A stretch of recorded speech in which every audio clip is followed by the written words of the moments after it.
अस्सलाम वालेकुम नाज़रीन। धरती टाइम्स सां गॾु आहियां अब्दुल अज़ीज़ जतोई। नज़र विझंदासीं ताज़ा तरीन हेडलाइंस ते। मलीर मां आदम सुरीलो जी ख़बर शामिल कंदासीं। मलीर जे MPA शहीद मलीर अब्दुल्ला मुराद बलोच जी वरसीअ जो जामगोठ में एहतमाम कयो वियो।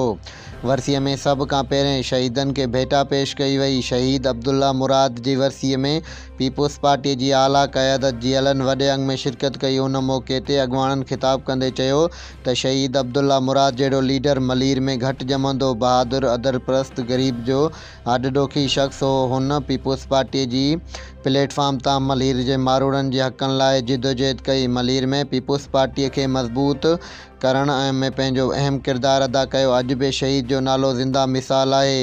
अॼु अवाम हुन जे लाइ रोई सुठनि लफ़्ज़नि में यादि करे थी। शहीद अब्दुल्ला मुराद जूं मलीर जे लाइ नेक ख़िदमतूं आहिनि।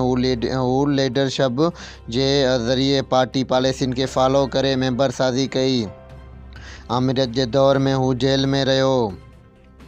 शहीद जो पार्टीअ लाइ खोड़ सारियूं कुर्बानियूं आहिनि। उन मौक़े ते पीपुल्स पार्टी सिंध जो सदर निसार खोड़ो, सूबाई वज़ीर ट्रांसलेशन शर्जील मेमुण, MPA जाम अब्दुल करीम जोखियो, सूबाई वज़ीर मोहम्मद साजिद जोखियो, MPA राजा रज़ाक बलोच, सलीम बलोच, MPA आगा रफ़ीकुल्ला यूसुफ, मुर्तज़ा बलोच। मलीर पीपुल्स पार्टी मलीर जो सदर संदन साहबज़ादा सुल्तान अब्दुल्ला मुराद नौमान अब्दुल्ला मुराद ख़िताब कयो ऐं उन मौक़े ते वरसीअ में मीर अब्बास टालपुर, रऊफ़ बलोच, करीम शाह, जावेद ताज, नबील बलोच, सलीम मेमुण ऐं जान मोहम्मद बलोच, रियाज़ बलोच, सरवर बलोच, इमदाद जोखियो, रमज़ान बंदेचो, हाजी अख्तर ख़ासकेली, जवाद अहमद बारेचो, मुश्ताक मट्टू ऐं ॿियनि वरसीअ में शिरकत कई।